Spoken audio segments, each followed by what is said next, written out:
من الاخر كده الفيديو ده للي بيفهم كرة قدم بس. ليه جوارديولا هو اعظم مدرب في تاريخ كرة القدم، وليه هو اول مدرب يفوز بالثلاثية الاوروبية مرتين، مرة مع برشلونة في 2009 والسنة دي مع مان سيتي.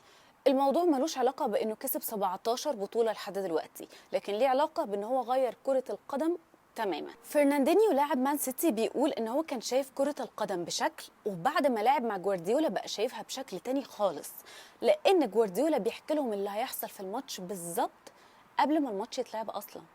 اه والله زي ما بقول لك كده، حتى ان ماسكيرانو هو بيحكي الحديث اللي دار بين بيب جوارديولا واللاعبين قبل نهائي تشامبيونز ليج 2011 واللي فاز فيه برشلونة على يونايتد، قال ان بيب جوارديولا حكى اللي هيحصل في الماتش بالملي قبل ما الماتش يتلعب اصلا.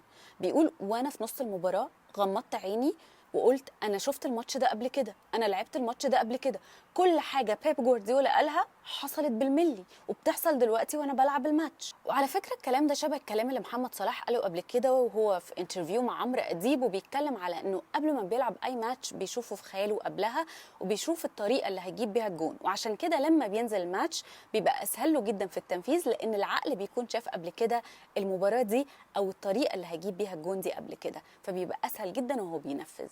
لو دخلنا في التاكتكس شويه، في حكايه بتلخص فلسفه جوارديولا بعد توليه تدريب برشلونه في 2008. حارس المرمى فيكتور فالديز وقتها بيقول ان جوارديولا خده مكتبه ووراه لوحه تكتيكيه مغناطيسين على المرمى، جانبين المرمى خارج منطقه الجزاء، وقال له انت عارف مين اللعيبه دول قلب دفاعك، انا عايزهم يكونوا واقفين هنا بالظبط وانت بتستلم الكوره، وهتمرر لهم الكوره ومن هنا هنبني الهجمه. فالديس بيقول وقتها حسيت ان الراجل ده مجنون، وقلت له بس هو لازم اللعيبه تكون شجعان كفايه ويكونوا عايزين فعلا يستلموا الكوره. قال له مالكش دعوه، دي شغلتي انا بقى. وده بالظبط اللي جوارديولا بيعمله، ان هو بيخلي اللعيبه تنفذ بالظبط اللي هو مطلوب منهم في الملعب. ومش دايما بيكون الموضوع ده سهل، لان لعيبه الكوره ساعات بيكون عايزين حريه ليهم في الملعب، يروغوا وقت ما هم عايزين، ينقلوا وقت ما هم عايزين، يسددوا على المرمى وقت ما هم عايزين، بس الكلام ده ما ينفعش مع جوارديولا خالص. فبيقولك بقى انه بالرغم من ان جوارديولا قال قبل كده ان لعيبه الكوره هي اللي تستاهل كل المدح بعد اي نتيجه ايجابيه، الا ان قناعته الحقيقيه ان لاعب الكوره ده من غير التعليمات اللي بينفذها ولا حاجه. هنقول كلام اعمق شويه باختصار. في 2008 كان المفهوم السائد لكره القدم ايه؟ بيدور حول الدفاع المنظم والقوي واللي من خلاله بيتم الانتقالات السريعه.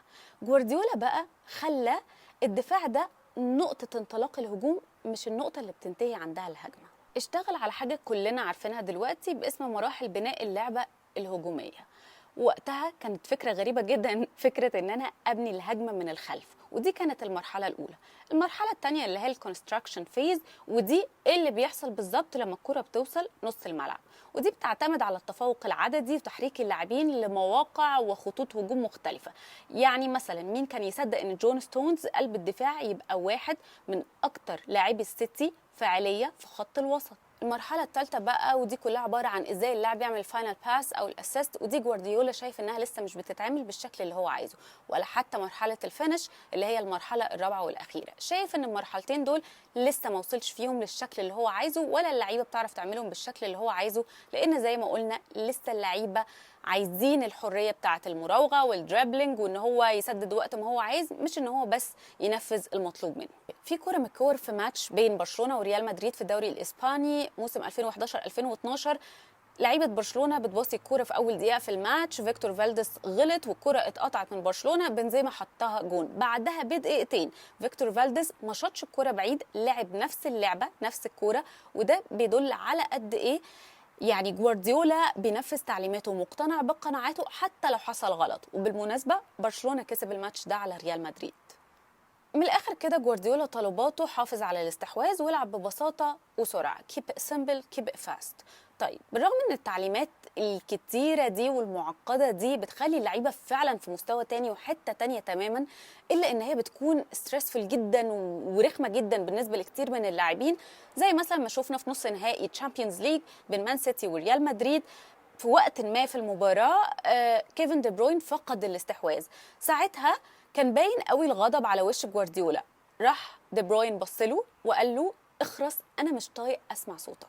بس الحقيقه ان صوته ده اللي مش طايق يسمعه هو اللي وصلهم ان هم يفوزوا بالتشامبيونز ليج والثلاثيه الاوروبيه.